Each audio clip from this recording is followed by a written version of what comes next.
नमस्कार, मैं मनीषा आप सभी का स्वागत करती हूं हमारे नए शो में जिसका नाम है सॉल्यूशन। जी हाँ दोस्तों, आजकल जहां देखो वहां सिर्फ प्रॉब्लम्स ही प्रॉब्लम्स हैं और एक प्रॉब्लम के अनेकों सॉल्यूशंस हैं। लेकिन कौन सा सॉल्यूशन आपके लिए ज्यादा इफेक्टिव और कारगर है, ये जानना भी बहुत ज्यादा जरूरी है। इसीलिए हम लेकर के आए हैं आप सभी के लिए हमारा ये नया शो सॉल्यूशन।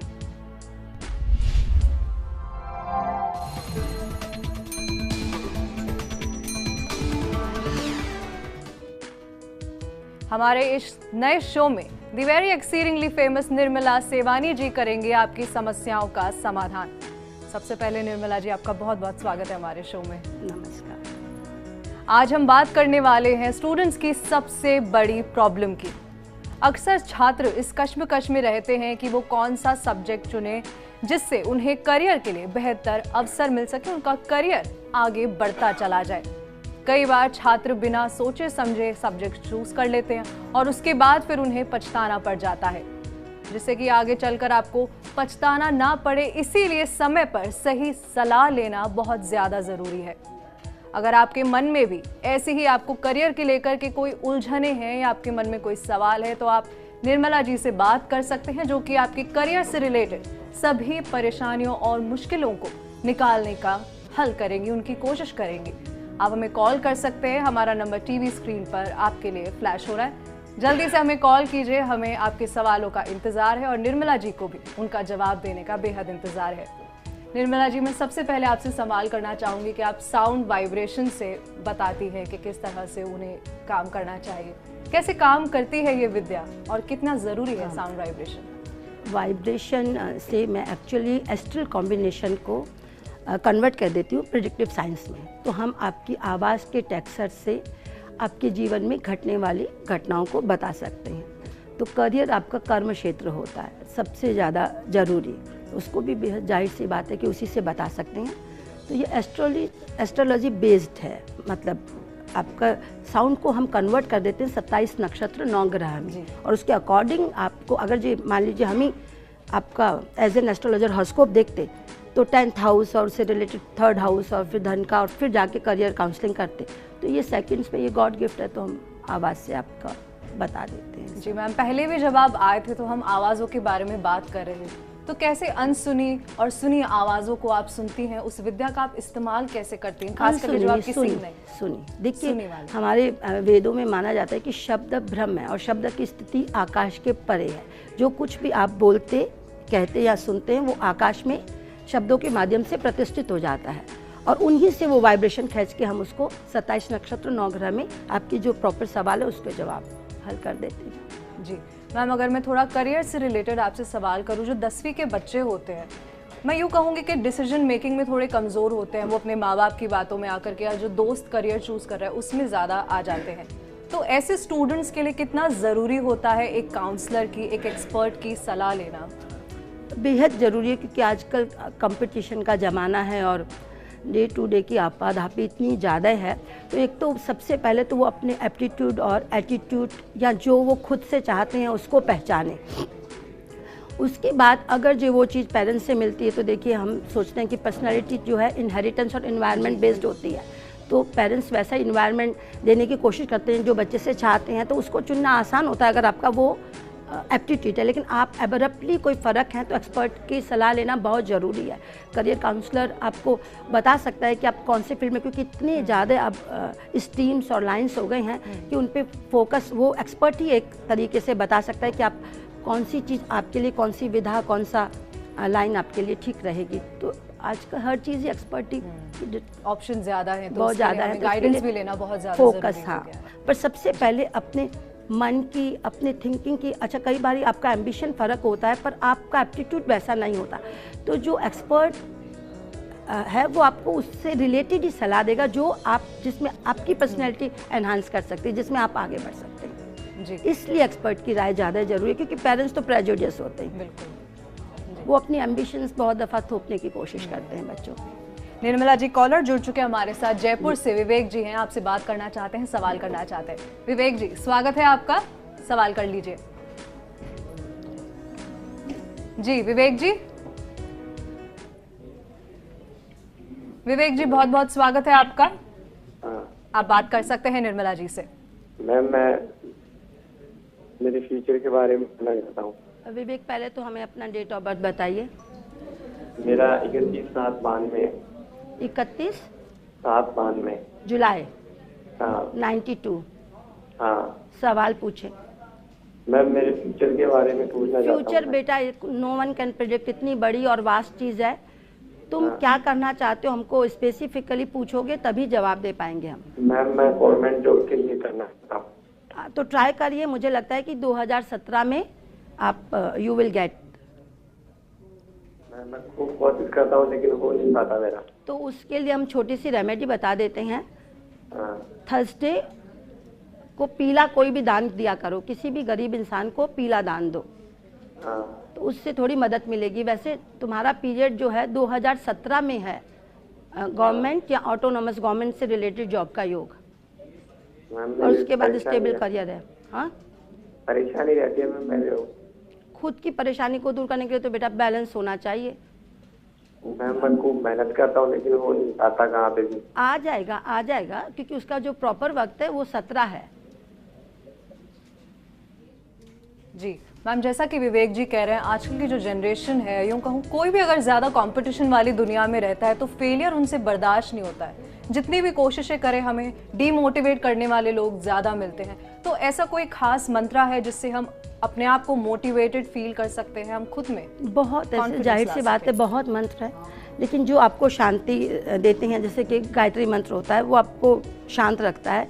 ओम नमः शिवाय है, उसको अगर आप साफ ब्रीथिंग में करेंगे तो आप फोकस और बैलेंस होंगे। जैसे अगर आप ओम नमः शिवाय का जो उच्चारण करेंगे और उसका ध्यान जो है अपने आज्ञा चक्र पे करके ओम नमः शिवाय करेंगे और स्वयं को सफ़ेद सुनहरी वस्त्रों में विजुअलाइज करेंगे, तो न केवल आपकी इंटेलेक्ट जागृत होगी बल्कि आप और भी फोकस होंगे।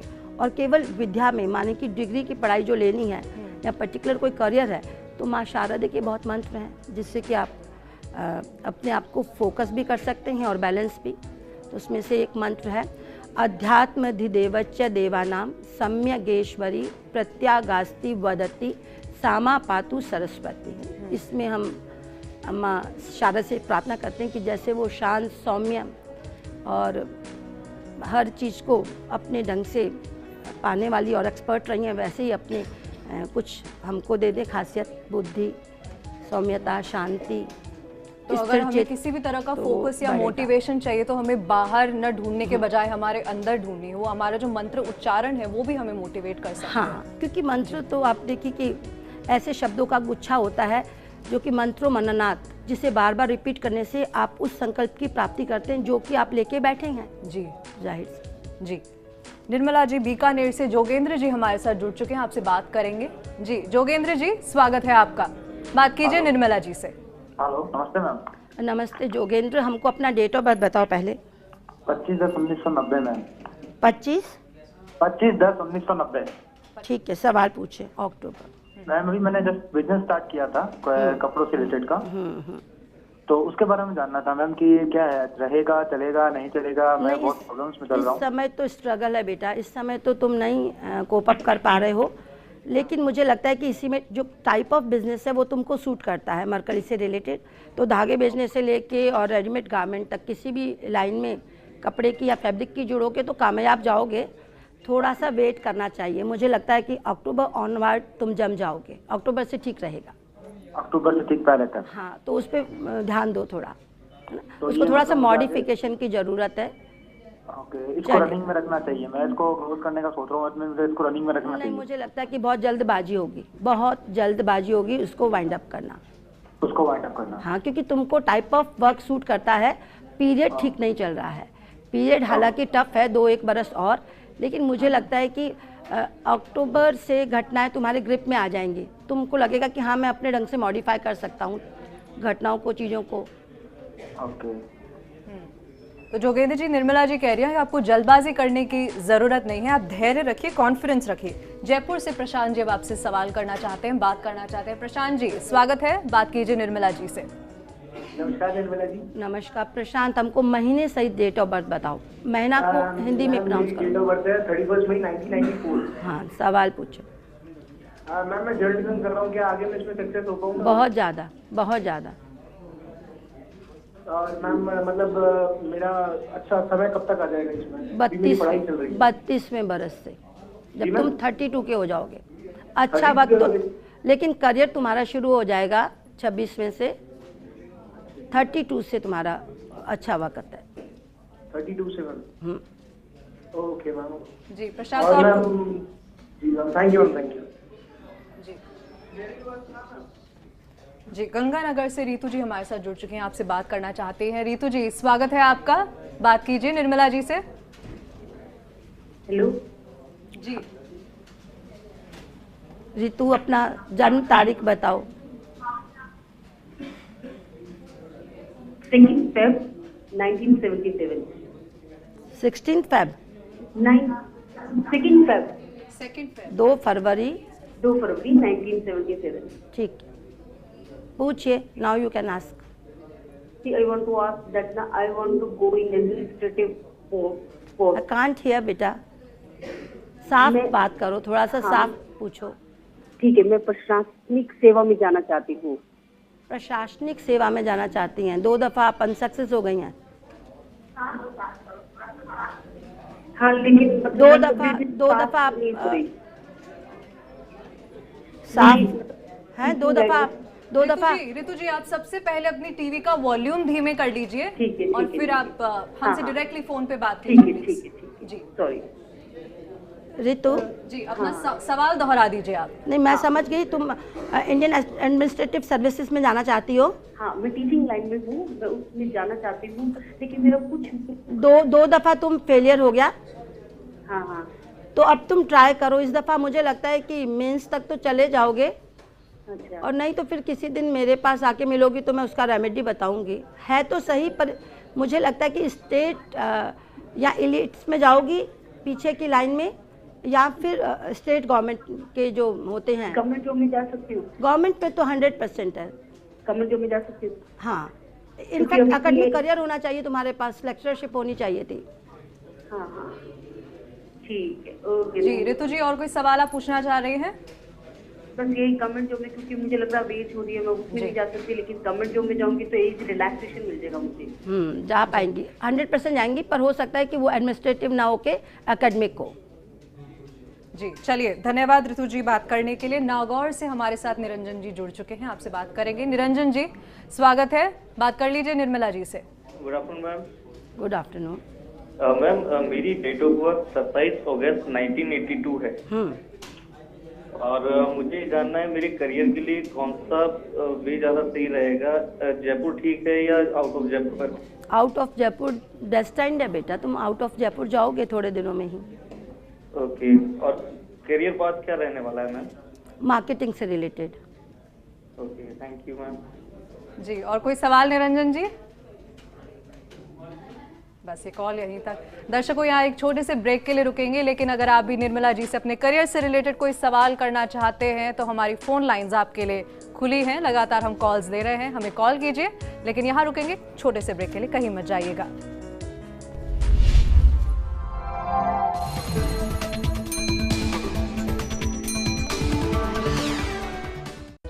ब्रेक के बाद आप सभी का स्वागत है हमारे खास कार्यक्रम सोल्यूशन में। आज हमारे साथ मौजूद है निर्मला सेवानी जी, और आज हम बात कर रहे हैं करियर की। निर्मला जी आपके सभी करियर से रिलेटेड परेशानियों का और समस्याओं का समाधान कर रही है, आपके लिए हल निकाल रही हैं। निर्मला जी यहीं पे कॉलर जुड़ चुके हैं हमारे साथ, झालावाड़ से जगदीश जी आपसे बात करना चाहते हैं। जगदीश जी स्वागत है आपका, बात कीजिए निर्मला जी से। हाँ मैडम नमस्ते। नमस्कार। मेरे 2 बच्चे हैं, ट्विंस हैं, एक तो दीपेंद्र सिंह है और एक ज्योति चौहान है। एक बेटा है, एक बेटी है। हाँ, एक बेटा और एक बेटी जी। है। 14 दिसंबर 1994 शाम को 4:30 बजे, जन्म स्थान झालावाड़।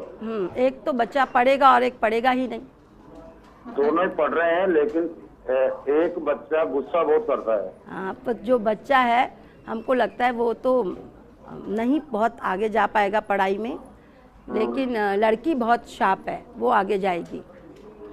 मतलब बच्चा इतना गुस्सा करता है कि बहुत ज्यादा एरोगेंट है। हाँ, परेशानी में डाल रखा हूँ। हाँ हाँ, तो उसके लिए उसको एक तो माँ शारदे को हाथ जुड़वाया करिए, थोड़े सफ़ेद फूल उनके चरणों में अर्पित करके, और थोड़ा सा उसको, मुझे लगता है कि काउंसलिंग की बहुत अच्छे से ज़रूरत है, क्योंकि वो टेम्पर वाइज बहुत रिबेलियस है, बहुत ज़्यादा कोई चीज़ों को नहीं मानता, क्योंकि उसकी परेशानी है।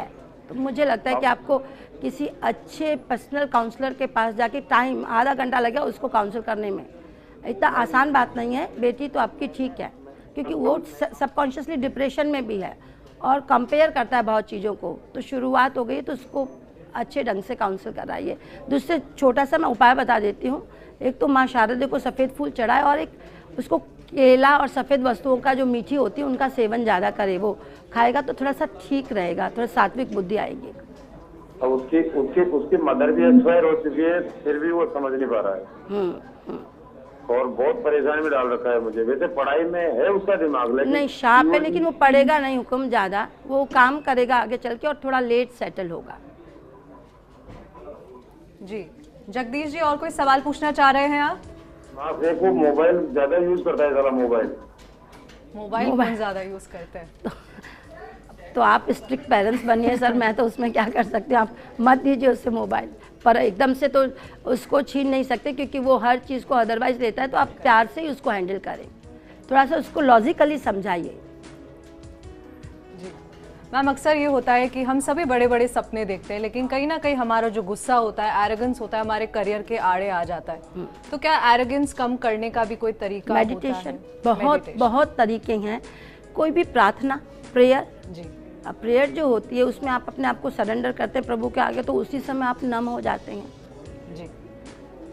और खुश रहना, हंसना, क्योंकि जो हम चाहें वो तो सबको सब नहीं मिलता, लेकिन जो भगवान दे और उसको हम चाहने लग जाएं तो इससे सुंदर कोई सोच ही नहीं। जी, और कोई टिप्स मैम अगर हम कहीं गुस्से के बारे में, क्योंकि आजकल जहाँ देखो वहाँ सिर्फ गुस्सा ही गुस्सा है, कुछ बात नहीं भी होती उसके बावजूद हम गुस्सा करने तो जब आपको क्रोध आता है, मेडिटेशन करना भी थोड़ा मुश्किल सा है। नहीं, बहुत आसान है।